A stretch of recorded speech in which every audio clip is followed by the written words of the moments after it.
Kravitz. If you have not followed his Triple H horse racing podcast, you're missing out. It's one of the best podcasts in the country.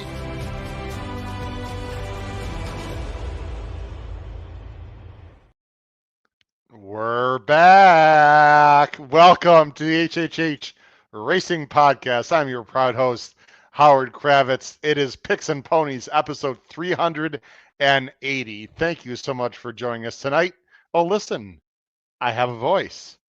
How nice. Still, believe it or not, still a little itchy with the throat, but so happy to be back. Last time you heard from me wasn't real pretty as I sort of wore myself out during Breeders' Cup preview shows, but hey, got to give the people what they want. Thanks for joining us tonight on a beautiful Thursday, November 14th. We are here to discuss a very good late pick five and a difficult one, including, let's just say, an inscrutable last race in New York this Saturday as they are closing out their turf season.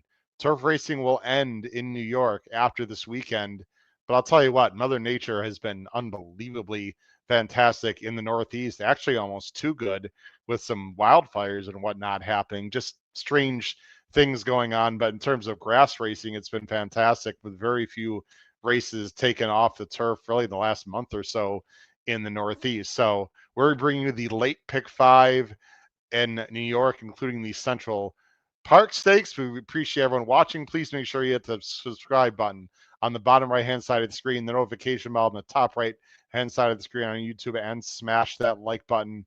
We would greatly appreciate it. I'll tell you what I also appreciate. Well, I'll bring on my co-host first to laud the praises of our great fans. I'll hold off on that for just a minute. You can listen to us on Apple Podcasts, Spotify, and Anchor.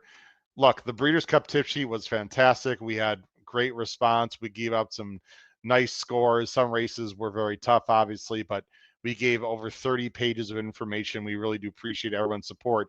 We do have a regular tip sheet, which comes out on Saturdays. We had a winner last week. I had a heartbreaking loss with a horse that was like 8-1 by an inch as another pick in New York. So please look into our Power Pick tip sheet. Look below the video player for a lot of information. We have a fantastic website, of course, hhhracingpodcast.com as well. All right, let's get to it. Let's get to our co-host, who I miss seeing and talking to, as we took a little, shall I say, deserved week off last week. Let's bring on first, about to begin his, fourth meeting, I believe, of the night, which he might want to mention, from the Commonwealth of Massachusetts, Saratoga Special. And is he a commish? I don't know. He'll explain his role, Mr. Paul Halloran. And from the East Coast of Maryland, our buddy Pete Visco. Gentlemen, good to see you guys again. Paul, you've had a busy night already. It's basketball season is among us. So we are trying to educate the coaches on the rules, which they'll forget all about and yell at us anyway. Of course. They never yell at you, Paul. I'm sure you get every single Pete, call right. The only difference, Pete, is I yell back, as you might That's imagine. true. I have no doubt about that. Just don't punch anybody. No. No. Guys, you can see the background. I thought it was appropriate to put the Aqueduct turf course up on our background screen because, of course, this is the last time we're going to see turf racing in New York for a while, which is sort of a bummer. Guys, I wanted to wait to have you on screen. Let's just give a great shout out to our incredible fans, listeners, viewers. I posted on X. We had over 50,000 views, 50,000 views, close to 55 in the month of October, including, guys, about 35 to 40,000 views on just our Breeders' Cup shows alone. Almost all of our shows had several thousand views. I mean, we are growing. I can't thank the viewers enough. We've talked about this before, Pete. If it wasn't for people listening and watching, we wouldn't be here. And so the fact that we've grown so much, of course, is only attributed to you and Paul once you guys joined the show. Because we knew before you guys joined the show, this was a complete disaster, as you guys remind me every time I bring this up. But I wasn't going to mention it, but since you did, I'll do it for you, Pete. But in all honesty, the viewership's been tremendous, Pete, and I have to start the show off that way because, again, we really thank everyone for their support. Yeah, I mean, there's nothing better. I mean, the whole point, we could talk horses all we want offline, but it's a lot more fun doing it here and doing it. I think the best thing about our viewers is the chat because they get so invested and they have conversations amongst themselves and with us. So hopefully it's fostering friendships and conversation, and I think that's great for everybody. Yeah, it's not about a miracle Thanksgiving, Katie, who changed her moniker, by the way. But I do have a voice, thankfully. Hopefully, there's something called full-time work, and when you talk for your full-time work, that tends to also cause a little bit. You can only have so many. Let's watch a movie day, Paul, in math class. There aren't that many of them, so that's a bit of an issue. Paul, let's see. Oh, you put up a stat. Let's see. Our Stephanie is here. Great to see you guys back in action. I see Matt Miller in the chat. I'm sure we'll have many other people in the chat as people start joining the show. All right, guys, let's jump in. By the way, anything happened in this country since the Breeders' Cup? Any news? Wow, It's been it's uneventful. we live in very interesting times. I put on X. We don't talk about politics because frankly, we'll lose half the viewers either way. So we're not going to talk about that unless it affects horse racing, which, as far as I know, has not, based on the future of this country. So anyway, we're not going to get into details. But if you voted for President Trump, congratulations. If you did not, then sorry. But hey, that's America, and we move on, guys, and we move on to horse racing, and that's what we're here for. So let's get into it. New York, guys, late pick 5. I thought, Paul, and we talked about a little bit before the show, and you can mention the last race in a little bit, but I thought this was a very tough sequence. I mean, unless you want to take a stand somewhere, I kept looking at horses saying, like I could poke holes in like all these favorites to me. I think this is a real challenge today, Paul. Saturday. I agree, and we'll talk when we might pick right off the bat in the first leg who's who's going to be. I didn't have the morning lines, but I see as a morning line favorite, a horse on paper you would want no part of. But to your point, you look at the others and you're like, as Howard said so eloquently, eh. So it's Pete, just the way he sounded before the Breeders' Cup. That's all he could say. Oh, before then it was Yeah. so it's close now. Just a little, Well, it's a little smoother Equally now. eloquent though, Pete. That's true. Actually, before then, it was nothing because you guys hosted That's true. the very last show. But anyway, Which was probably our best show of the Breeders' That was the Cup, most just views. for- Yeah, I mean, Pete. I didn't most want to views. say Well, that. Oh yeah, I mean, obviously. clearly. It had nothing to do with the fact that it was the best sequence of the weekend. It was more me and Paul. Just wanted to Yeah. make sure. Well, Pete, since you're in the mood to give me a little crap, which we enjoy, how those Americans do in the Breeders' Cup turf races? They did fantastic. Hey, They did? well. Did we win the Breeders' Cup Mile? Yes, we did. Aren't there 6 other races that occur? Did a Canadian win? Did a Whoa, did a Euro win? That's not American, my friend. That's not North American. America, baby. I say Euro trash is going to lose. That's my moniker. They won 5 of the what? 7, You know Pete, what? including 2 turf sprints. Did they win one more than you probably thought they were going to? I don't know. I love Caramel More Than race? Looks. I got mad love for More Than Looks, Yeah, which, except by the you way, didn't you have- predicted. except You didn't have the predicted correctly balls was going put to on win. top. Yes, You yes. predicted correctly was going to win. Yeah. I know you want me to hear it say that again. I do. I watched back the show, Pete. I do admit I gave you slight short shrift. I do apologize. You did have him on that's all top. right.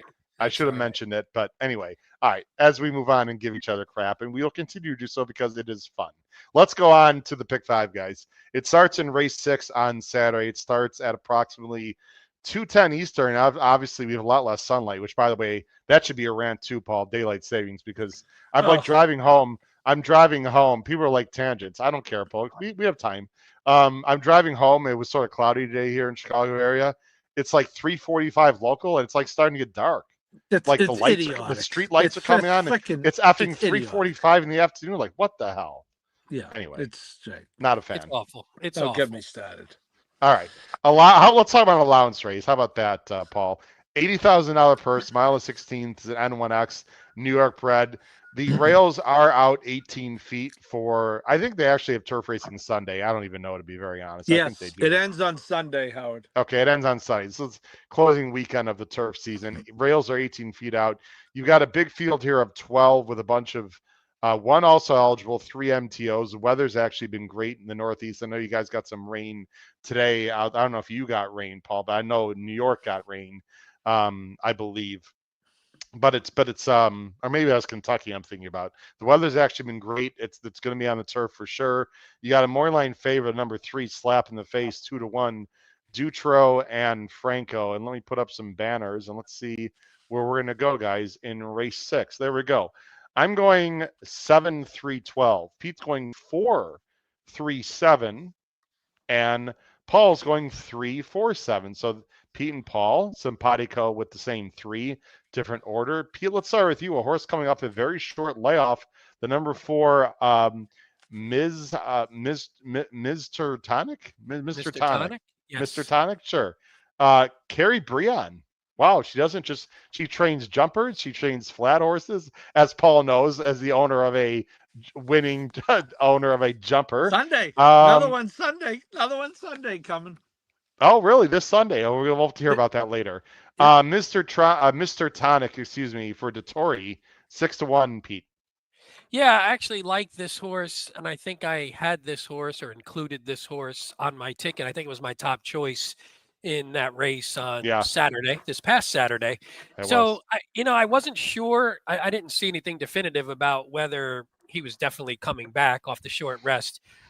Kerry Brion, not 1 for 17 off 1 to 10 days, so not necessarily the best of circumstances. But I just kind of like this horse, and I I'm looking at it, and again, we'll talk about it. This is a pretty wide open field. There was no real standouts, and my thought was this horse just seems to get better since they stretched him out on the turf. You see, 4 back had the nice win to break the maiden, then was in the mud off, so you could toss that. Came back the next one again, a little too far back in the last one. So the thought would just be, can we get this horse a little bit closer? And the thing I like the switch back to Dettori. You see 4 back. Again, that was made in 40s. But Frankie had that horse a little closer that time. And maybe that was just a circumstance that day.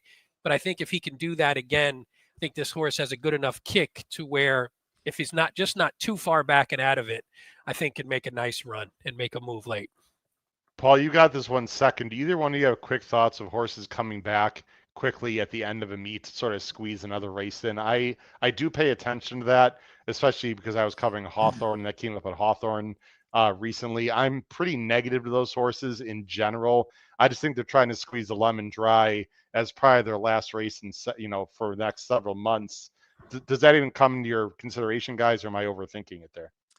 Well, I think it's valid, Howard, although I wish it would happen more often, regardless of the reasoning. I just, so anytime a horse runs more frequently than less, I like it. This is the case. It's much more likely to happen with a turf race because if you're going to keep the horse, your options are you stay in New York and put him up for the winter, or obviously go down to Gulfstream or maybe out to Fairgrounds. Mm-hmm. But you will see it happen this weekend, perhaps. Although, I also in these cases, Howard, uh, I really defer to the trainers, and I think there may be trainers out there that would not be unwilling to put their horse in a compromising spot. It's Brian, FYI. Kerry Brian is not one of Sorry. them. And it's not because I have this newly converted jumper with her. I've just, she tutored under Jonathan Shepard, one of the great trainers of all. I don't care if they were running over fences, under fences, or around fences. He won a race at Saratoga like 40 years in a row. So yeah, I think, and Pete, I picked the horse second. My question is going to be pace. You might need to run a little more like that race you referred to, 4 back, when he was actually, it's kind of odd, Pete. He won right on top of the pace. And then the next 3 races, they went just about to the back. Yeah, again, you never know if that was just that day, but that was a big field, so it's not like it was like a 5-horse field, right? And was up close, so it showed that he can do it, and maybe you just don't know what the circumstances were, and I don't know. We got a decent post, maybe. I like Dettori. Obviously, I like Dettori, but I think Dettori, he's good at when he can get a horse a little bit closer. I feel comfortable with him. And the one thing I did mind about Howard, to your point, was just I don't think this horse has had like a super long season either. Didn't start running until June, so hasn't had a ton of races. So I don't feel if it was like, oh, this is the 12th, 13th race of the year and they're squeezing one more in, then I think so. But I mean, we'll see. I think it's just a wide open race. Well, the Tory's pretty aggressive, guys. In fact, it's amazing how much more aggressive some of these European riders are. They finally figured it out. But the Tory's he actually won with a stake horse and upset on Saturday, or was it Sunday? With the 7 horse that whatever, 12 to 1, 15 to 1. Anyway, Paul, slap in the face is going to be 8 to 5. It just looks extremely logical. But boy, you want to talk second-itis. I mean, can you trust this horse at 7 to 5 in a big field? I can't. Obviously, I have to use them, but I don't trust this horse at all. Oh yeah, no, you wouldn't bet him to win at gunpoint No. from three rifles. But in a race like this, in a sequence like this, we talked at the top about all the flaws in all the other horses. Sometimes these horses just win because it's their day. And I am a big fan of Oscar Performance. Howard, you recall we had a nice up close visit to Oscar Performance in April of 23 at Mill Ridge Farm. Yes, we He's did. turned out to be a absolutely terrific turf sire. And yeah, this horse is found a way to not enter the winner's circle 8 out of 9 times, and he likely will do it again. But if he does win, I don't want to get slapped in the face. I actually was not. I was there, but I wasn't with you guys when you saw Oscar Performance. I was busy talking to Billy Koch, name drop. So I actually did not go over and see Oscar Performance. I didn't even know he was there until someone told me after the fact. But anyway, that being said, guys, I'll tell you what, I've changed a lot in my handicapping over the last, I'll say 10 years, and more specifically last 5 or 6 years. That's been pretty effective. These horses that look slow, I really don't think, especially in turf racing, guys, I just don't think there's huge difference in some of these horses. Like Amplitude, for example, who's 3 to 1. It's nothing really creative. Who looks slow with a 73 compared slap in the face with low 80s. There's zero reason, guys, that Amplitude, the number 7 here for Chad and Flavian, can't improve. And if you watch the replay, which I'm just going to show the stretch run, I know he beat obviously a weaker field, but I really like the way he did it because I thought he had a little bit of trouble. He did save ground. He's the one here. I mean, he gets a really good trip, but late, let me just show this for everyone. Late in the stretch here, well, actually it was just before this, sorry. So you see he's got to wait here.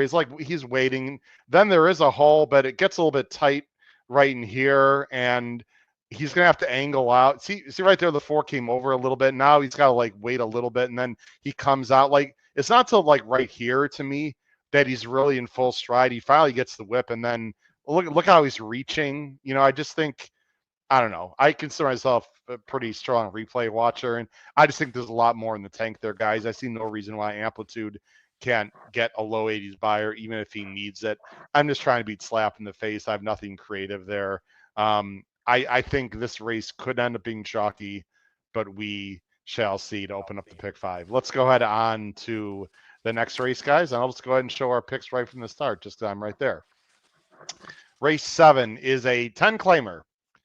Nuts and bolts of our horse racing game. Field of 8, a surprisingly big morning line favorite. When I'm assuming you guys handicapped like I did before the morning lines.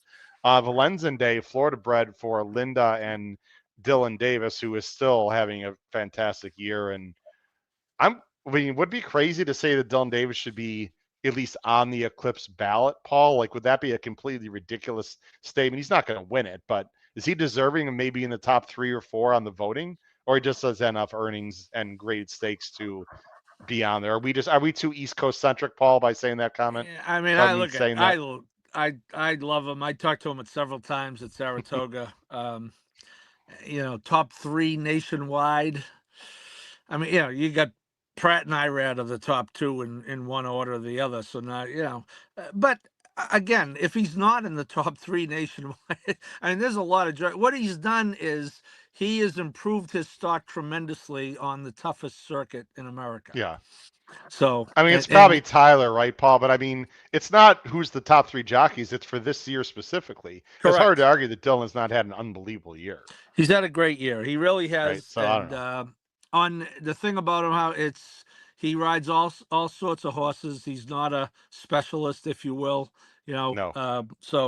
But I would agree with you, Howard, I was surprised when I saw the morning line here. I know the horse has won 4 in a row, and I know people like ones, and he's actually going down from 12-5 to 10 after those 4 in a row. But boy, isn't this a horse, the type of horse you're supposed to try to beat and if he beats you, you say, okay, well, he won 5 in a row. I You don't and I know. agree, Paul, because you're going with the 8. Pete will get to back to the 3 in a moment, just because I got Paul on the screen here. We're both going to try to beat him with Cumberland Blues. I'm not worried about the post here as much, Paul, because there's so much speed on the inside. I think if Luzzy is smart, he'll break and just sort of just drop over in front of all the other speed and get like a, ideally like a 2-path kind of trip in behind the speed. And I think, I'm not too worried about the distance. He's only done it once, but he's bred to get distance, and it's not like a lot of these horses want distance necessarily. I don't love my pick, but I also think the 3 doesn't have to win this race, so I'm going to veer to the 8 like you are. Yeah, well, immediately, Howard, when I looked to try to beat the 3, I said, well, I mean, the 4 is next to him. Who's fast? Now, I'm sure Time Form's going to show the 3 is faster, but I don't think he's going to have it all his own way I don't here, think so. especially with the 4. And look at there you go. So all those who think I don't know what the hell I'm talking about, Time Form disagrees with you. And I went looking for a horse. Now, again, how much is someone going to close at a mile and an eighth? People get caught thinking, you want this big closer, but after these horses run a mile, how much do any of them have left in the tank? So, I was kind of looking for a horse that had a running line like the 8 last time, Howard. Mid pack, in touch with the pace, and who maybe could just, if it does melt down a little bit, be in position to pick up those pieces. And I thought the 8 was a logical possibility of doing that. Well, this is the 2 horses we're talking about. The 8's Valenz and Day was 1-2 this day. Now he's getting pushed a little bit, and then here's the 5 on the outside. Our horse Cumberland Blues making this is a very wide run. I mean, I know he's Correct. 20-1 versus 1-2. This is, I mean, he's in the extended in the 3-4-5 path the whole time, Pete. You can argue Valenz and Day ran the better race because he was pressed, but isn't he going to get pressed in this race, Pete? I mean, I understand the 3 is the horse to beat for sure. I get why you have him on top. He'll probably win. I don't like this late lead change, by the way, Paul, with the 5. He's not exactly striding out greatly, but I don't know, Pete. I don't think this 3 has to win this race, but he was game here. Although he's got to go an extra 1/8 of a mile Saturday. Yeah, no, I don't disagree with you guys at all. I mean, I looked at it, and if the pace was a little bit more obvious, where this horse would just have it pretty easy on the front end, meaning the 3, I think it would probably be tough to beat him. But I think because there's pace, and because there's pace right to the outside, like Paul mentioned, I think it does set it up for a closer. The problem I had was we always say that, and what if this horse either just gets the lead or is able to just sit sort of a pocket trip and just pounce on the 4? Because the 4, if you go back to the 4 for a sec, the 4 has speed, but the 4 quits pretty consistently. So it doesn't make sense for the 3 just to maybe sit, and if it has the ability to sit and then just pounces, and then the 8's trying to run him down. But no, I don't look at it. I mean, just from a figure standpoint, and like Paul said, the 1s. But I did like that his winning margin increased in every one of those wins. So he's still kicking on late, even at the mile and an eighth. Yeah. So he's just tough. But no, I wouldn't like stone cold single and not include another horse. If you were doing sort of an ABC scenario, I would definitely include the 8. And I was looking for another horse, even Command Performance. Isn't that one of your Well, I will talk about him in a moment, but I just want to mention Blake B for our good friends at 10 Strike and Marshall Graham. Like, Kendrick is not an idiot. He's going to send a little bit, Pete, and he could sit that same trip. So this is very interesting to see. What the first quarter mile is really going to be interesting in this race, because if I owned Valenza today, I would tell Dylan break, but don't like send crazy. Like, if the 4 wants to go, let the 4 go, then come around. It's the hard for me to believe. Quit. So the 4 is not going to get away and win, most likely. You would think. But, other than the 90 buyer, does the 3 really lay over this field if you take away the race at Saratoga? I mean, not really, right? I mean, so I don't know. I'm trying to, I guess I'm the 2, I'm glad you mentioned the 2, though. I know me and you both have it in third. The 2, the one thing I did like is back when that horse was in sort of this lower level, the claiming 10, claiming 12-5 in that arena, was winning races. Now, this is just one of those horses, though, who's been passed around claim after claim after claim. So it's hard to know when he's going to be in his best form. But when he was back at that level, he was running figures and races that puts him at least in the mix at a decent price. But Yeah. the last few weren't great. But again, now we're dropping back down. So who knows how that's going to work. Pete, major jockey switch here though too. Yes, and I You'll think need to pay Kendrick can attention to be that. aggressive because he's done some good work when he's been aggressive and a little bit up close and not too far back. So let me just talk about this horse real quick for reasons that people probably are wondering why, although Pete and Paul just sniffed it out. Guys, I want to make a big announcement that people don't know about except you guys because it was on our calendar.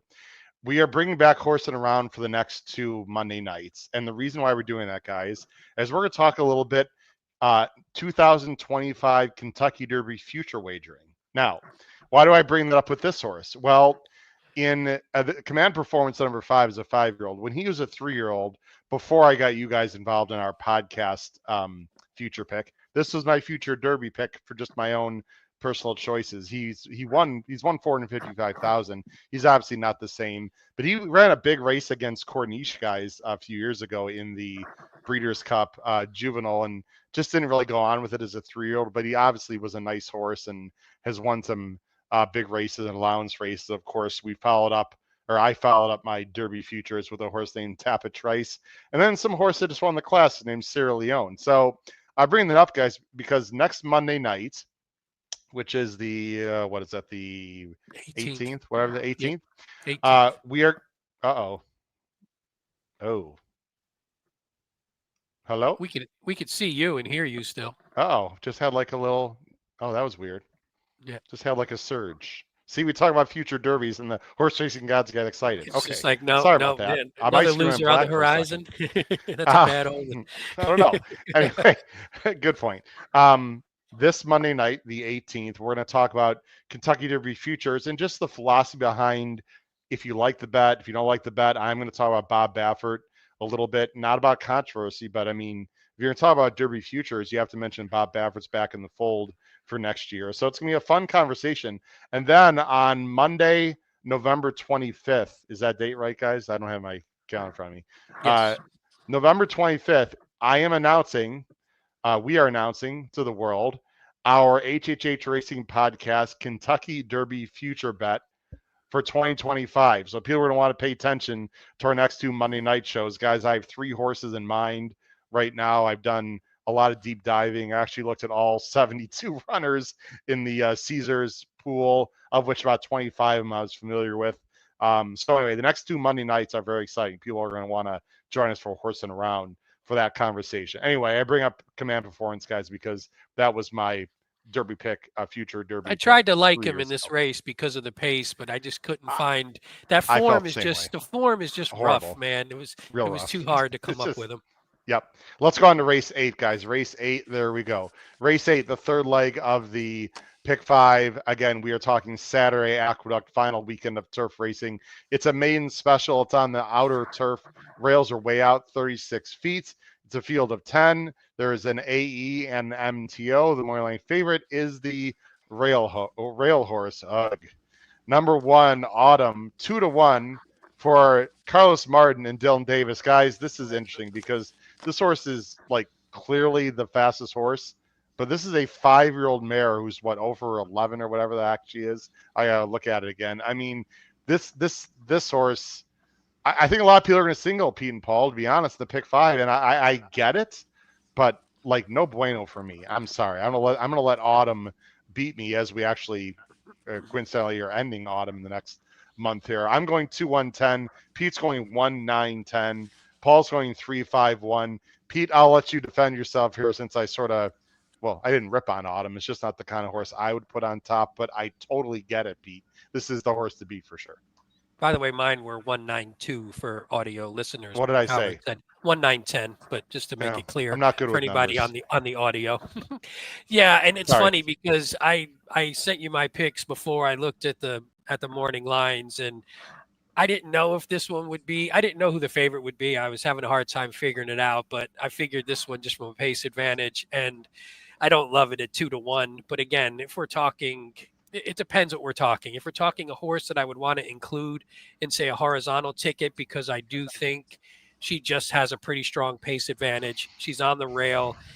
The horse is right to her directly. I think the two, if I'm remembering, the 2, 3, 4, none of them really have any speed. So I didn't think even the 5. Oh, it goes out a ways. There's no speed until the 5. The 5 actually has speed. So the 5 could be the one that could go, but like directly, this horse is going to break, going to be on the lead. It just depends whether the 5 tries to punch ahead or does like Time Form is saying and just sort of sits behind. So this was purely, honestly, it was purely a pace play for me. It was nothing where I have a ton of confidence. I just thought she might get an easy lead from this spot, and that could be enough in this field. Actually, it looks like, well, they're teaching her how to rate, which I do like that, but she's still finishing the same way, just second, so Yeah, she's I don't, still I think finishing. Dylan's going to Yeah. sit right off, Pete, is my feeling here.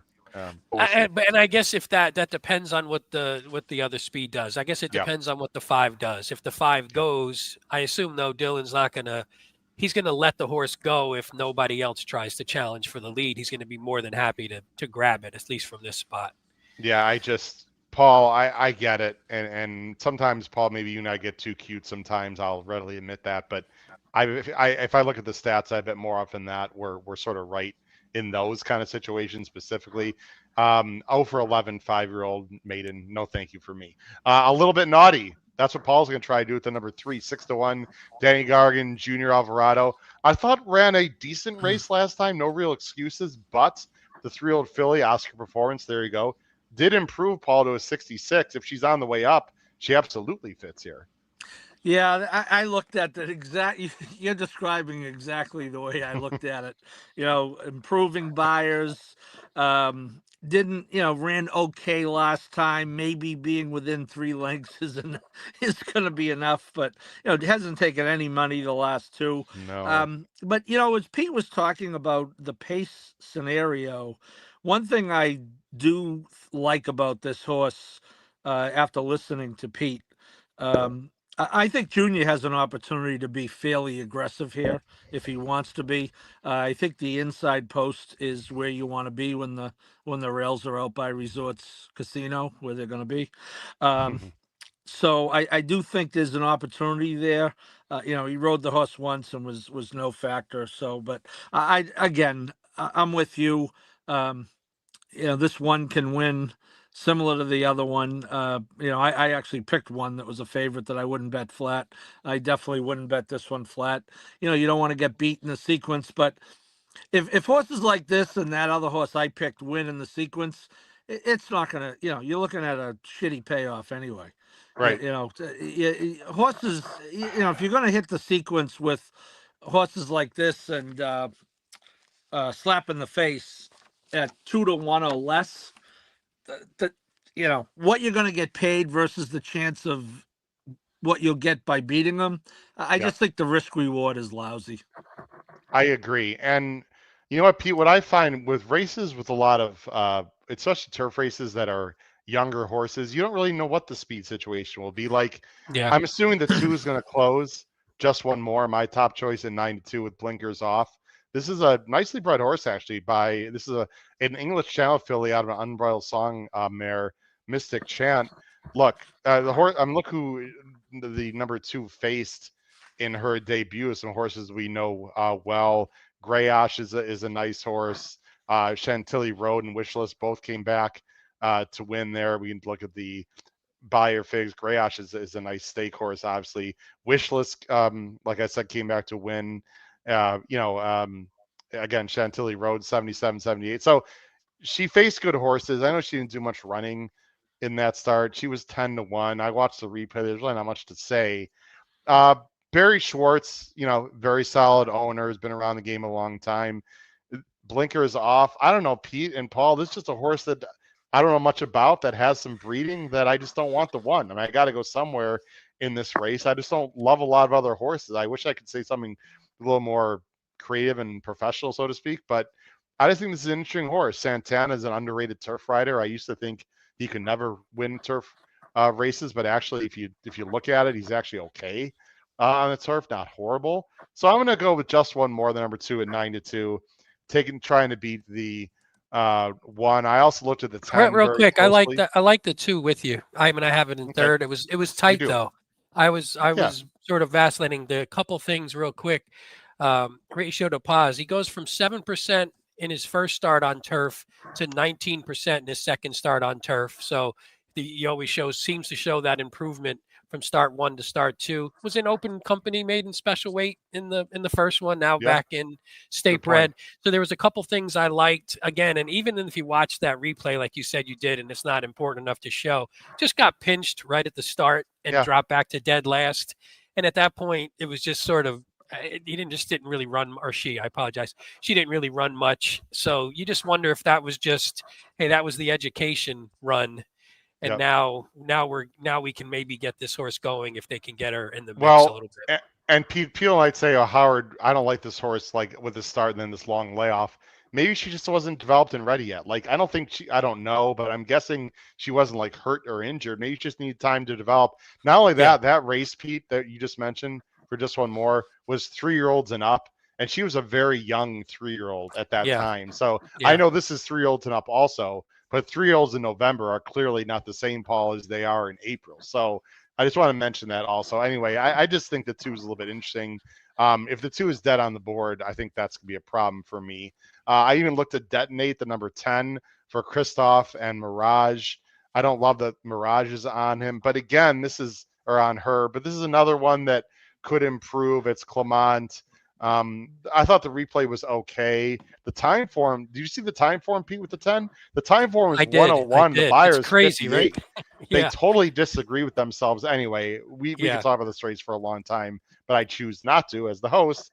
I just think the 1, Pete and Paul, is the kind of horse you're trying to beat, even more so to me than Valencia Day, in my opinion. I don't know if you guys agree with that or not, but I agree with that sentiment for sure. Just because I think okay. Valencia Day has proven it, whereas Autumn is the 9 in that one. Where we don't have to go back to the PPs. The We 9 can, is first time on the turf, but the one yeah, there's I looked at the 9. a couple short things I liked on the dam side. There's Mm-hmm. one of the siblings was on the turf and was 2 Yeah. for 2 in the top 2, and then there was another thing that an odd one. Terra Nova, when he does a jockey switch to Rosario, 30% wins, 70% in the Oh, money. So really? those 2 things are Hmm. what made me put that horse in second again in a field that I don't love.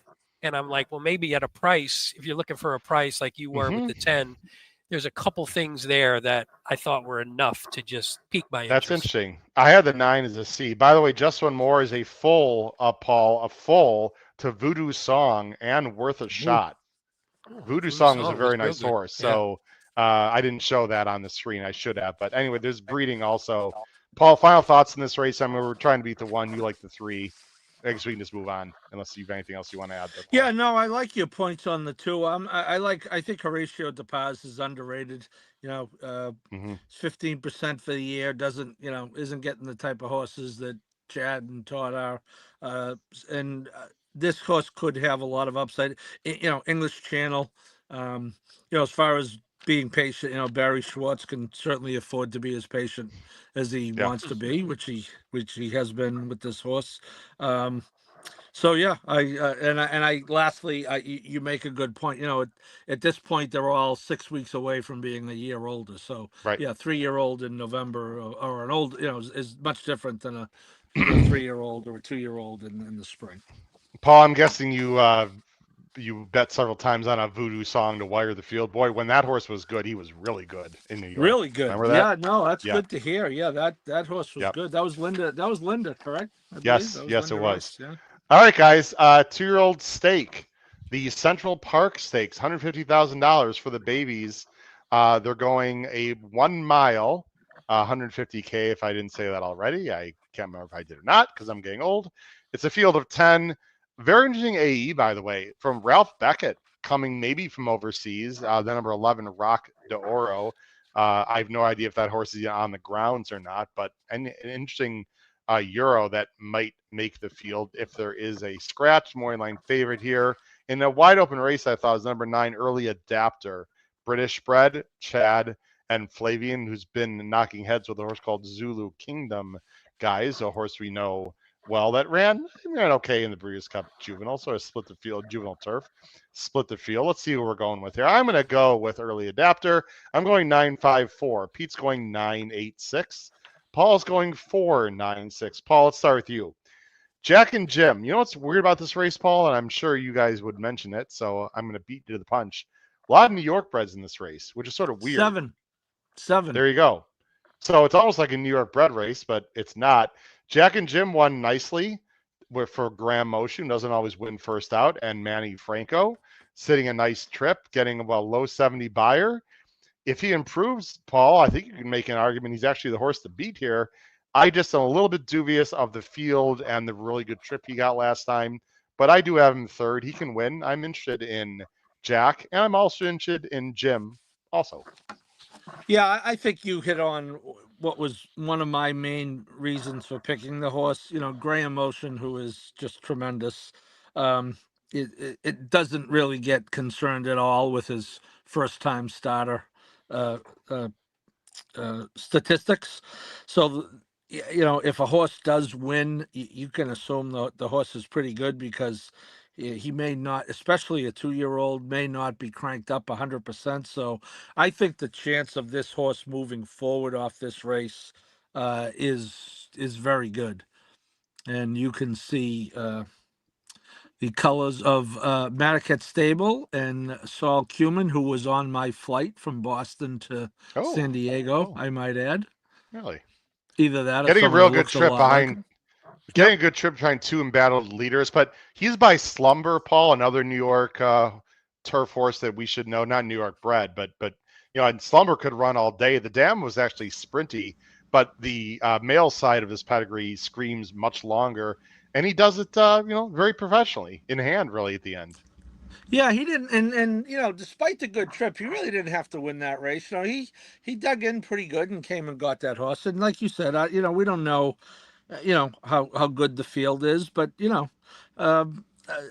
are all 2-year-olds, all with 1 or 2 or 3 or 4 starts. I think it's a great. I think this race is a great commercial for the New York bred program. You got 7 New York breds running for 150,000 in a turf race in the middle of November. That's a pretty good deal. And we're in the situation where we have to cover the race if a New York bred wins an open stakes race. So it's pretty sure we'll be covering this one with 7 out of 11 chances. I agree with you, Howard. 7 out of 10. It would be interesting to know if Beckett shipped this horse, because you would have to take a look at a Euro who's coming over, who's got two pretty decent seconds. But yeah, and lastly, I think the price is right. If 9-2 is close as the morning line on the 4, I think that's a fair value. So Paul Conlon wants to know, here we go. Here come the questions already. Who's your future? Look, you'll know, people. We'll let you know. He's wondering about Patch Adams, which is actually an interesting horse for Brad Cox, who actually was like 4-5 in his debut at Keeneland and did not win, but has a lot of talent. So, Paul, I can't tell you right now. Sorry, you're going to have to wait till we announce it. But Patch Adams is actually quite interesting. Yeah, I like the 4. I'm using the 4. Pete is not. I had a bunch of A's, and this is one of those where I was all over the place. 6th A, Pete? You're sick. This is funny. I tossed no horses. I had 6 A's, oh, wow. 4 C's, and no tosses and no B's. But what the hell are you going to do in the next race, Pete? If you're doing that, no, that one I had a lot easier time. I didn't have really? an easy time. I thought this one was tougher. But on Jack and Jim, real quick, Paul. The one thing, Graham Motion obviously has had success doing the maiden winner, going up into non-graded stakes, and actually won this race in 2021 with Side Dog in the second start off a maiden win first out, and then in the second start won this with Side Dog. So yeah, Pete Visco deep diving on this particular race. Wow. I was all over the place on this field, man. So I was trying to differentiate, but they're all A's Pete, in my book. I don't love my early adapter pick. It feels like I'm just defaulting to a Chad and Flavian. I hate to do that because I mean, I don't know Well, if this horse should be 3-1. Maybe you can give me some, make me feel better. I mean, my thought here is that he's faced Zulu Kingdom, who if Zulu Kingdom was in this race, he'd probably be 4-5, 3-5. And I thought we're going to show the replay. I'm sure yeah, you saw show the the same replay thing. because this was like 4 to He had 5 that trouble in you were this going to last. like There's this no doubt horse about it. because of that. Just from Well, we need to show. I'm going to the- show the pan, and then I'm going to show the head on. So this is early adopter in the 8. I'm going to show. We're going to go right to the stretch. Let me show the pan shot first here. and it's Again, pretty early, obvious even from and this it's angle. obviously sloppy here, or not sloppy, but it's wet. Early adapter is in the Klarovich silks, and Pete, I'll let you talk about this, and then I'll show the head on. Go ahead. Yeah, if you watch, it's pretty obvious once you see. Just give it a second here. Where the horse looks like is making a little bit of a move, and then that 6 horse, look Ooh. at that, just completely. But the thing that you like isn't just that, but then the horse. I mean, that was a mess, obviously, and Right, this horse 6 would have been came in the out. mix. Zulu Kingdom's the 4, I but I don't still know think about. Zulu I mean, he Kingdom didn't was really give probably up, and he winning. ended up. I'm sorry. Go ahead. I talked. No. That's what I was going to say. The most impressive thing is he winds up coming back and still getting third after all that, where you could have quit, right? I mean, a lot of horses Yeah. might have quit after checking that badly. So Yeah, the head on really shows it. So let me go to the head on. I mean, people can see that, but you can really see it here. Let me see if I can get to the point. Let's see how good I am. Went a little bit too far. Again, it was raining. It's going to be right here, right there. Yeah, you can see that. That was not good. I'm assuming everyone could and see that was that. So actually anyway, the 8 in this race is the one who came out. So the horse that came yes, out in that race is the yes, 8 smooth Smooth breeze. Breeze here. Yeah. Is running here. So, I don't know. I don't think Early Adapter would have won that race, Pete. I do think Zulu Kingdom was going to win, but I think Early Adapter would have gotten second I agree. and probably like a 70 buyer, and I don't know, would have looked better. Maybe he also wants firmer turf, which he's going to get. So this is more of a class play for me. But again, I don't love this selection for myself. No, but I think it makes a lot of sense. I mean, Yeah. there's no way you leave if you're playing horizontals, regardless of the price, whatever you care about. There's no way you can leave a horse like this. You can't leave a Pratt Chad horse who's shown talent, and again against Breeders' Cup level. I mean, the top 2 in that race were in the Breeders' Cup. Yeah. So, I mean, that was a pretty solid field. Gentlemen, I'm glad my voice is better. Davy Crockett, king of the Central Park Stakes, maybe. I'm not sure we're happy your voice is better, but Davy, great song. Davy Crockett, I loved his maiden race, guys, and I was all in on him at 5-2 on September 14th, and he was absolutely awful. I have no idea why he was so bad in his second start. And then he wired a field and did it pretty well. Again, this field's pretty wide open. I don't know if he's going to get the lead, but I think he's just as talented as anyone in here. And Paul, I don't mean to poo-poo on New York breds, and they can win. I'm feeling this race can be won by a non-New York bred. That's just my opinion. I don't know. I know you got like 7 or 8 A's or whatever, which I understand, which means you have a bunch of New York breds. The other New York breds in here, Paul, you got the 9 second also. There is quite a bit of speed. I mean, sounds like a plan, guys. Just broke like a shot and won nicely. He was tiring a little bit late, guys. I don't know if he's going to get away with that. Fire Pit's got speed. Davy Crockett's not slow. Not for hire was very impressive. I mean, but again, that was a sprint, and it was a New York bred sprint, and it was a slow pace early.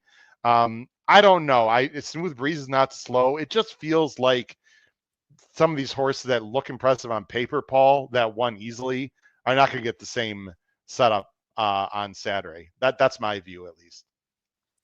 Yeah, I can't argue with that. I think it's, I mean, I'm not using all 10 like my paisan Pete, but I do think it's I think it's difficult. I really do. That nine's really going to get bet because other people have access to replays too, not just us. Yes, and, I know. That's what coming I'm worried off, about. That was a grade 2 race, the Pilgrim, but by the same token, the 8 is coming out of that same race. So, and I don't hate the 8, Paul. I like the 8. More than twice the odds of the 9. Yeah, and I feel like was a little bit maybe closer than needed to be. And I like the switch, even though you were saying, Paul, Howard, you don't mind Santana as much on the turf. I like the switch to Davis here. He's just riding much better.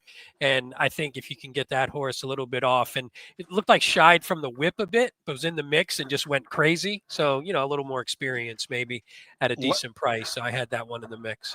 Last horse I want to mention, and we're going to move on, guys. I don't know if you guys looked at, I'm sure you did. I looked at Super Swift really carefully, the number 10 for George Weaver and Johnny V. I got some stats, guys, on Super Swift, who's 8-1 morning line. This is a Vacoma who has I'll tell you what, his pedigree, his progeny have actually done pretty well. This is the number 10 Super Swift, guys.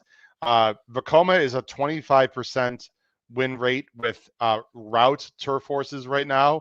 This is a half to Vixen, who finished 6th in the Breeders' Cup Juvenile Turf. I think, Pete, you mentioned Vixen was a horse you liked a little bit in the Breeders' Cup Juvenile Turf, if I recall. Also, Mibago. I just don't know if 10 is a 2-turn horse. If the replays to me showed more of a gallop out and more of a desire to kick on late, I'd like Super Swift in this spot. I don't know if this is one of your sneaky A's, Paul, or not. And Pete, Pete, and then Paul, I don't know if you have a source in the mix. I don't like the post, and I'm not sure distance is going to be his friend, but the number 10 wouldn't shock me either. I've got him in the mix also. But you guys don't. I had as a C. That was one of my C's because the two reasons you mentioned. I didn't love the post, and I didn't love I didn't love the stretch out. Scared me a bit. Yeah, I sort of agree with you, and who knows about the Euro? If the 11 gets in, we'll adjust. Last race, guys, and then of course we have a rant from Paul, which is wonderful, and I have a mini rant. So we got some fun things to discuss. Thanks for watching, everyone. Greatly appreciate it. Please hit the subscribe button, the notification bell. Drop us a comment down below the video player. We love our comments down below the video player, etc. Paul, any thoughts on the last race, which is a maiden special 2-year-old state bred fillies? I spent way too long on this race, like a good 25 minutes, because there's a lot to look at. Let's see who we're going with on the bottom of the screen as I go ahead and bring up the field also. I'm going 2-12-10. Pete's going 2-8-12, and Paul's going 12-10-2. So we got a lot of 2s and 12s, a little smattering of 10s. It's a field of, that's not the field. It is a field of 12 with an AE Honey in the Bank. Morning line favorite is the number 2 Blue Eyed Scout for Jorge Abreu and Mr. Irad Ortiz. Guys, this is another pick I'm not real proud of. Pete, maybe you're more proud of your pick with Blue Eyed Scout to close the card on Saturday. Yeah, proud I think might be a stretch, but I thought again this one, and again you did it pre-odds, but I think this one looked pretty obvious as going to be a low morning line, but I thought there could be a pace advantage here as well. Again, these are pretty young horses, so you don't really know who's going to be on the lead, but I thought there was a bit of a pace advantage. Now we're switching to Irad. There was a couple nice works, especially the one, you see the 1-2 back, one out of 178, a nice 48 flat. So the horse seems to be progressing a bit. And there was just a bunch of stats, a bunch of Jorge Abreu stats that I liked. He was, one crazy one was jockey change to Irad on dirt, 35% wins, 65% in the money. Not surprising when you put Irad, but specifically for him, 35% wins, third-time starters and maiden special weights on dirt. So there was just a lot of things that showed that his horses. Wait, was that third-time starter? Wow, Pete. Third-time start. Wow. Man. Hey, these things happen. Well, he's 3 for 8, 6 for 8 third-time starters when they were in the money last out in maiden special weights on dirt. There was just a lot of things that show his horses maybe progress a bit. And again, in a field that I think is mostly crap, I thought this one made a lot of sense to me.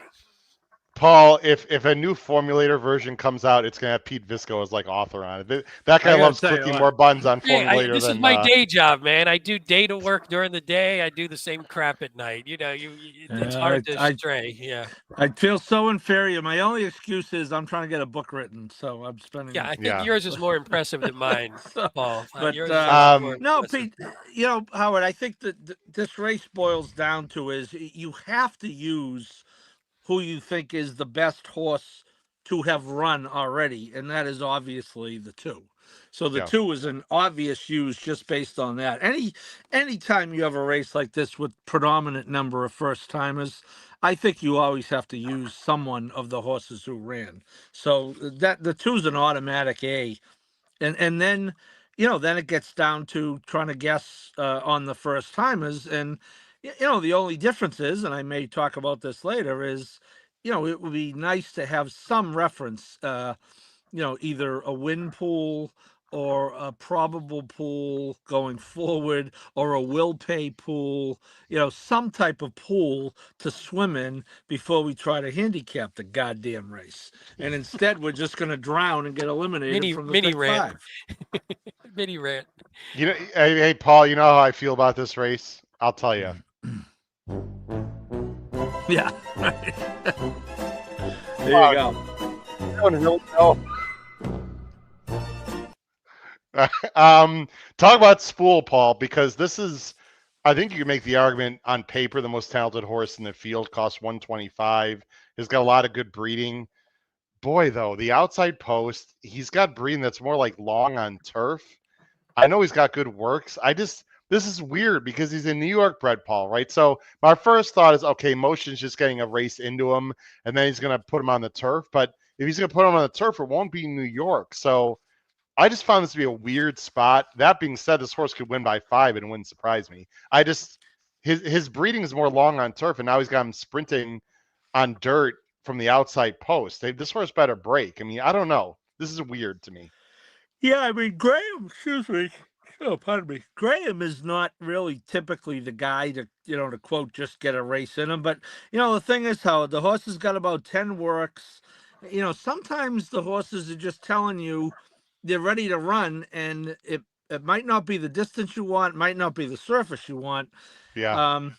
But again, it's Eclipse. It's 125K.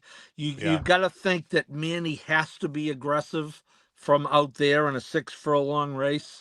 Obviously, the potential to get hung too wide is there, but you do have to think that he is going to be aggressive with a horse like this. And to whatever degree I could, I thought he was the most logical of the first timers, but that's standing on like a quicksand like foundation. I'd be very happy going 212 in the last leg of the pick 5 and just praying. You got a horse that we think is the best firster, Paul, and then a horse who's going to be on the lead in theory with the 2. But there's a lot of horses to look at, Pete, and we're going to go very quick because I want to get to the rants and end the show in relatively reasonable time here. The number 10, Truly Magic, is interesting. This horse, who I've got third, Paul, you've got second. I don't know if you guys know, but this horse was entered last week in a maiden 40. Okay. This horse was entered in New York bred maiden 40 and was scratched. I don't know why. I don't have the intel on that. I don't like the fact that the horse is now here. Now, I'm assuming there's no maiden claiming. The secretary probably didn't write another maiden claiming 40, guys. So I'm assuming the 10 has to go here. But if they really thought that highly, why would they be in the maiden 40 last week? So I know it's Pratt. I know it's George blah, blah, blah. I don't know, guys. I'm a little bit skeptical of the 4. Pete, you've got the 8. There were some yucky stats on the 10 breeding wise that I just didn't. I agree. 2 for 36 on the sire side, the dam side 0 for 7 in dirt sprints. There was just enough to where I was like, I think if that horse didn't have Pratt, I don't even know if I would have looked twice, but I always get sucked in if Pratt's on. I'm always like, you just never know if you put Pratt on the horse. So, Pete, do you like tiramisu?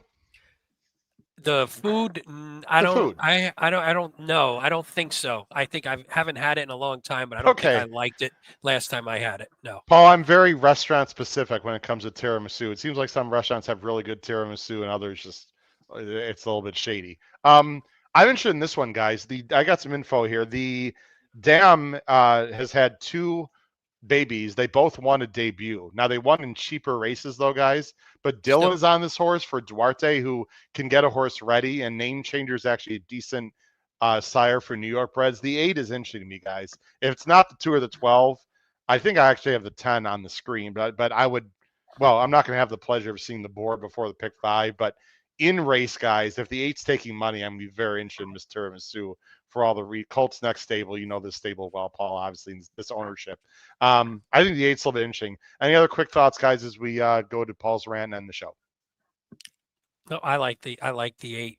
I like the 8 with you Okay. as well. The 6 was the long shot I had as sort of a fringe A B sort of Okay. fringe there. There were just some stats that I liked that were sort of in the mix. There was no runners on the dam side, but the sire and dam both won on debut, and John Kimmel had he had a couple. Oh, he had a 27% wins in first time starters in maiden special weights, dirt maiden special weight races, specifically at Aqueduct. Had a couple solid works. Kate Davis has not been very warm. Not 0 for 11, so I didn't love that. But again, I think there's a lot of stuff baked into the price there, and again, the favorites. What about what about the Howard Kravitz zero buyer angle? We missed. Well, look, Mia Vana, guys, cost $50K by Jimmy Creed out of a Holland's Holiday mare, and Carmouche takes over for Michael Maker, who knows how to train a dirt horse. The horse has actually been working very well. It's been on the sin. I got the 4 in the mix, guys. I mean, was favored in that debut race too, right, Paul? Yes, I had Maker, by the way, 1 for 31 first after a trainer switch at Aqueduct. There you go. Okay. Yeah, it doesn't run a lot. I really looked at the 4 because of the 0, and I was like, when you're the favorite and you crap the bed that bad, it has to be something weird, right? I mean, yeah, something weird had to go down there. Pretty Magical was in an impossible race against like complete monsters and just broke well, then took some dirt and completely fell back. But do you think Johnny V is going to jump on a horse that can't win at all in the last race of the day? I don't know. There's a lot going on here, Paul, and it's very confounding. So much so that I'm not 100% sure I want to play the pick 5, which for me to say that is quite a statement, Paul. But just, I mean, you have to go really deep there unless you just want to like single your 12, single the 12 or single the 2. To me, single, right? He wants a single in this race. Well, I mean, otherwise you got to go 8 deep. No, it's 6 deep. I don't know. No. If you're playing Caveman Howard, what you need is a big budget so you can hit the all buttons. That's what you need to do. That would be nice. All right, well, let's get to our best bet so that we can, maybe if we can play a lot of money here. Let's go to you first, Pete. Pete, you have got race 9. You're going to go a tri-key box. I believe that's early adapter with the 2, 4, 5, 6, 8, and then a win bet on the last race on the speed horse, the number 2 Blue-Eyed Scout. Yeah, and neither one of them looks as good now. Again, I put that tri-key box together, hoping that a couple of those out of the 2, 4, 5, 6, or 8 would be a little longer, and they turned out really not to be. So that might not be the wisest bet, but I didn't have a lot of best bets in this sequence, unfortunately. But I do like the 2 in the last race, mostly because that 12, maybe first time out, could be stuck a little bit too far outside, even though it's probably the most talented, like you guys said.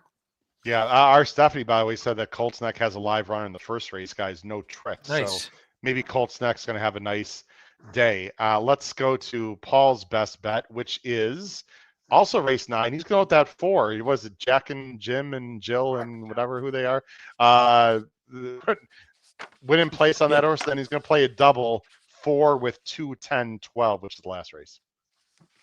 Yes. Yeah, I just thought that would be decent value on that horse. As I mentioned, we talked about the race and, figured cover what I think are 3 of the logicals in the last race. Might not be enough, but. Okay. Guys, not my strongest best bet play here. I think it's a tough pick 5, and I'm going to have to come with some spot plays that I'm going to have to think about closely because I just don't love a lot of horses in this sequence. I mean, it's a fun sequence, but I don't know. I don't have a lot of strong feeling on particular horses. I'm going to go the double. This is race 7. This is the 10 claimer into the turf maiden race, guys. So I'm going to go 3, 8, which are probably the 2 chalks. I don't know. With 2, 10 trying to beat Autumn is my main theory here, guys. Autumn is the 1 horse I'm trying to beat the rail horse there who is listed 2 to 1 morning line. Will probably go off more like 7 to 5, and it's just a horse I'm trying to beat. That is going to end up most of the show, but it's been a while, and we missed Paul, and I actually have a mini rant, but it is now time, ladies and gentlemen. We bring back Paul's rant of the week. Paul, the floor is yours, sir. Go ahead. Yeah, and this isn't this isn't going to change anyone's life, but I stumbled upon this in doing a magazine story earlier this week, or researching a magazine story on Coastal Mission. Coastal Mission, as you know, is a very good West Virginia bred horse who is ventured outside and became a millionaire at Aqueduct last week. And I asked won the Parks Dirt Mile, which I saw live.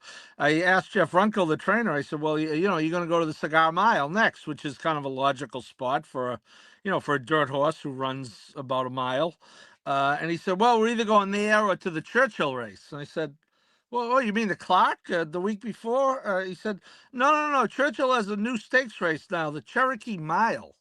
So 6 days before the Cigar Mile, which is traditionally a very good end of year race, 500,000 at New York on the dirt, 3-year-olds and up. Our friends in Kentucky said, "You know what? We need another mile race on dirt for 3-year-olds and up 6 days before, so we're going to start one, and we're going to call it the Cherokee Mile." And that's it. Now, they can do whatever they want. It's their own track. It's their money. We know they care about money very, very much. But does the game really need another mile dirt stakes race in December of all months, 6 days apart, when the Cigar Mile's been there for about 70 years or whatever the frick it is? It just annoys, it's like, well, they can do whatever they want. Well, yeah, they can run 2 races on top of each other at post time if they want to, but we all agree it's a stupid goddamn idea because it's not good for the game. So, I mean, you can't look at the schedule and say, you know what, we want to add a race, but do we really want to add the same conditions 6 days before the Cigar Mile? Now, let's put it somewhere else. Now, let's put it 6 days before the Cigar Mile. So, I don't know. I just made note of it when I talked to him. I don't know which race he's going to go to. I think he's, the Cigar Mile is worth twice the money and 1,000 times the prestige because this other race is brand new. I just think it's unnecessary, and I think it's a microcosm of the people in the game doing things that aren't good for the game. That's all. And I think the Cigar Mile was downgraded to a grade 2, which is a real bummer, but I'm pretty sure that's correct also.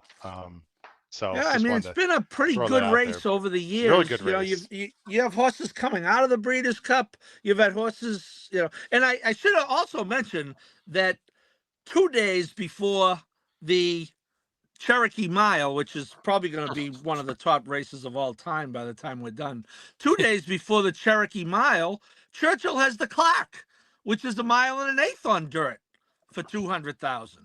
So they needed the Cherokee Mile like I needed the scaling I got this morning in the dentist chair, which totally sucked. Okay, so anyway, I digress. Wow, that sounds like fun. No wonder why he's in a grumpy mood, Pete. It finally came to fruition at the end of the show. We finally figured it out. I knew nice it wasn't job. just good life. job, It had to be Appreciate something that. specific. Yes. Guys, listen. I've been in a good mood all week. Okay. I'm closing in on. I'm closing in on the first draft of this book that has been I've been consumed with for 2 years now. Very close to being done with draft number 1, and then so I've been in a good mood, but Churchill got me in a bad mood with the Cherokee Mile. You can always count on Churchill for Paul to get him a little bit ornery, Pete. Yes. Appreciate it. Nice job, Paul. By the way, we're also going to have a Horse of the Year show coming up the next month, and with connections of Fierceness, Sierra Leone. Hopefully, not definitely Sierra Leone, Fierceness, and oh boy, Torpedo Anna. Thank you, Torpedo Anna. Connections that have not been on the show before, so that's gonna be very people. That's very exciting, and because that's a great debate to have. I think agree. Going and forward. they can. I do have a vote in that, Howard, so they can lobby. Oh, wow. Okay. Well, they can try to bribe you on air. That'll be a lot of fun. Exactly, Pete. I have a very mini rant, then we're gonna end the show. I got into a very pleasant, I wouldn't say argument, but debate. There's a particular person or handle on X, which I'm not going to mention the name, that enjoys ripping on Gulfstream Park. And they showed a replay last week of a race where Paco was 6-5, and supposedly Paco didn't try hard enough, and it's just another person on. Look, we got a lot of issues in this game, but people try to like manufacture shit, guys. Especially when it comes to jockey intent, I have a major problem with, because I just think people make up shit when it's not really there. I got advice for everyone out there. No one is putting a gun to your head and saying you have to bet a freaking 5 furlong Tapeta race at Gulfstream. Okay, you're betting a 5 furlong Tapeta race at Gulfstream, and guys, I'm pretty sure it was like a condition claim here or something. Give me a break. If you don't like the product, or I think there's a lot of nefarious crap going on, I've got one piece of advice for everyone: do not bet that race or track. There you go.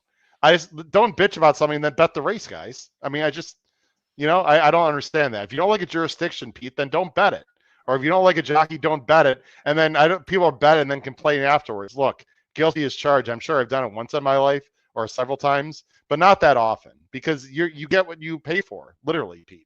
Right? I mean, you do see that a lot, because I see people complaining about like, oh, Parks is a ripoff, right. and I'm like, but you're saying that because you just lost a bet. Right. Then they show their $120 pick 5 ticket at Parks. Yeah, I'm like I don't complain because I bet them. I don't care what's going on there, because somebody has to win every race anyway. So maybe you just pick the right one.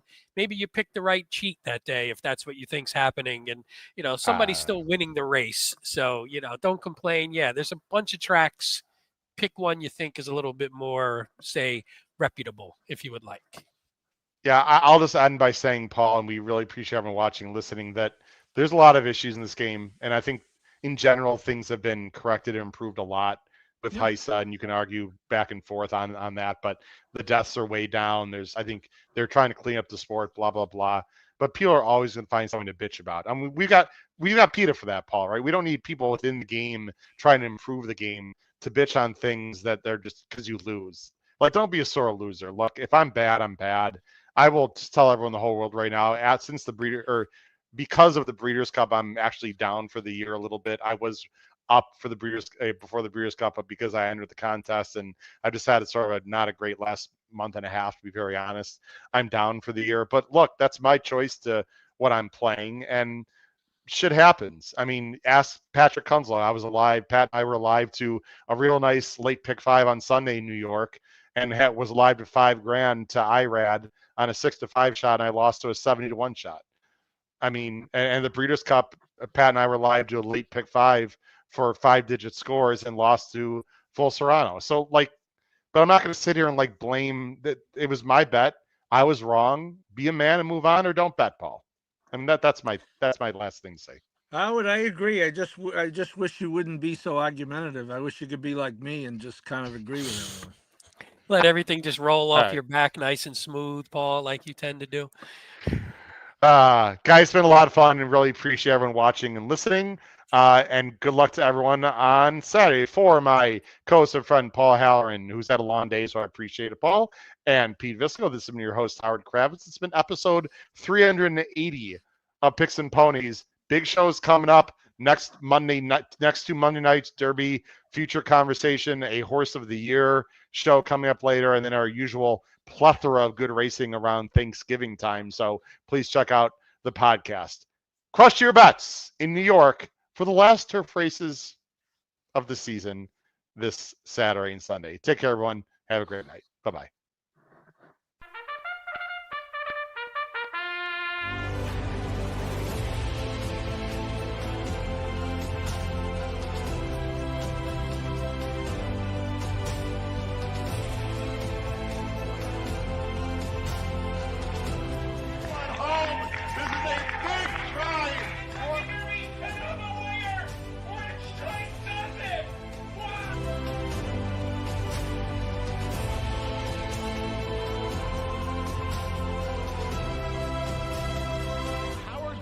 If you have not followed his Triple H horse racing podcast, you're missing out. It's one of the best podcasts in the country.